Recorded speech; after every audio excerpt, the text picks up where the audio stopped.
आज मैं कुछ बेसिक पॉइंट के बारे में बताने जा रही हूँ, जैसे आरआरबी हो गया, नॉर्सेट हो गया, एसपीजीआई हो गया, केजीएमई हो गया, वेस्ट बंगाल स्टाफ नर्स की मैं तैयारी जैसे आप लोग करना चाहते हैं तो उसके लिए बेस्ट चांसेज ऑफ ऑफर आया हुआ है। जैसे कि आप लोग सबसे पहले प्रिपरेशन की तैयारी कैसे करनी चाहिए, कॉन्सेप्ट हम मेरे क्लियर होने चाहिए। सबसे पहले हमको उसका कंटेंट पढ़ना है। कंटेंट में क्या है, कंटेंट का मतलब क्या होता है, सिलेबस, यानी कि आगे कोई भी चीज़ का तैयारी करने से पहले हमको कंटेंट अच्छे से पढ़ लेना चाहिए। कंटेंट क्या है, यानी कि सिलेबस क्या है।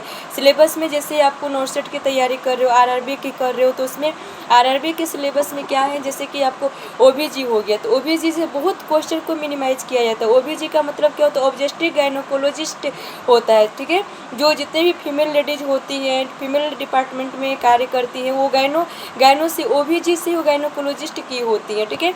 और एमएसएन हो गया, एमएचएन हो गया, सीएचएन हो गया, पेडिया हो गया, और आपको हेल्थ सेंटर मैनेजमेंट हो गया, रिसर्च हो गया, उसके द्वारा ज़्यादातर क्वेश्चन क्या होते हैं, मिनिमाइज होते रहते हैं, ठीक है। तो सबसे पहले आपको हम आज कुछ बेसिक पॉइंट के बारे में बताने जाए। जैसे ओबीजी में एनटीडी का मतलब क्या होता है, न्यूरल ट्यूब डिफेक्ट होता है। न्यूरल ट्यूब डिफेक्ट होता है जब बेबी, न्यूरल ट्यूब डिफेक्ट को जर्म ट्यूब डिफेक्ट भी बोला जाता है, जर्म ट्यूब डिफेक्ट भी बोला जाता है। न्यूरल ट्यूब 3 से 4 डेज में इसका डेवलपमेंट अच्छे से नहीं हो पाता है, उस प्रक्रिया को हम क्या बोलते हैं, न्यूरल ट्यूब डिफेक्ट बोलते हैं। न्यूरल ट्यूब डिफेक्ट यानी कि जो मेरा ब्रेन होता है, ब्रेन और स्पाइनल कॉर्ड को क्या करता है, सस्पेक्टेड करने का कार्य करता है, उससे हम न्यूरल ट्यूब कहते हैं। न्यूरल ट्यूब दो तरह से कार्य करता है, पोस्टीरियर और एंटीरियर, यानी कि पोस्टीरियर में क्या होता है, पोस्टीरियर में अच्छे ढंग से कार्य नहीं कर पाता है, जिसको हम एनोसेफली कहते हैं। एनोसेफली में क्या होता है कि जब कोई माँ प्रेग्नेंट होती है तो प्रेग्नेंट टाइम,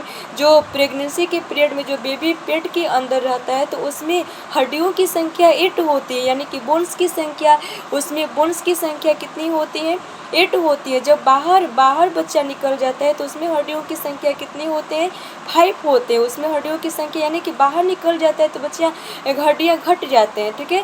तो जैसे हम एक छोटा टॉपिक का बात करते हैं, नॉर्मल, जैसे कि वोल्ट हो गया, तो सबसे बोन तो सब लोग पढ़ते हैं। छोटे बच्चों में हड्डियों की संख्या 300 होती है और एडल्ट पर्सन में 206 होते हैं। तो इसका मतलब क्या हुआ, जैसे उसको नोलेक्सेशन करने का कार्य करता है, आर्टिकुलेटिंग करने का कार्य करता है, ठीक है।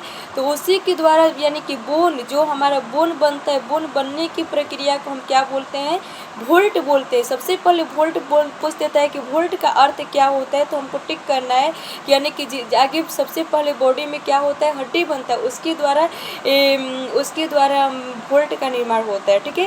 तो जैसे एमएसएन का क्वेश्चन हो गया, आपको रीनल स्टोन, ये ओबीजी के बारे में न्यूरल ट्यूब डिफेक्ट बताई, ठीक है। जैसे एमएसएन हो गया तो एमएसएन में हम रीनल स्टोन को 2 नेम से और जानते हैं, रीनल कैलकुलाई या रीनल यूरोलिथियसिस बोलते थे। यूरोलिथियसिस का मतलब क्या होता है, यूरो का मतलब होता है यूरिनरी सिस्टम होता है, लिथियसिस का मतलब क्या होता है, इसमें स्टोन का फॉर्मेशन होता है। तो यूरोलिथियसिस भी 3 पार्ट में डिवाइडेड होते हैं, न्यूरोलिथियसिस होते हैं, यूरोलिथियसिस होते हैं, क्रिस्टोलिथियसिस होते हैं। तो क्रिस्टोलिथियसिस में क्या होता है, ब्लैडर का फॉर्मेशन होता है, न्यूरोलिथियसिस में क्या होता है, किडनी का फॉर्मेशन होता है, और यूरोलिथियसिस में क्या होता है, यूरेटर का फॉर्मेशन होता है, ठीक है गाइस। इतना तक आज आप लोग को मैं बताता हूँ। जैसे आप कंपटीशन एग्जाम की तैयारी कर रहे हो तो ये है गाइस, जैसे आरोग्य बुक की आप तैयारी जैसे नॉर्सेट लेवल का, एसपीजीआई का, बट ये बुक मोटी बुक है। जैसे आपको तैयारी करनी, जैसे देखिए एक एक चीज़ इसमें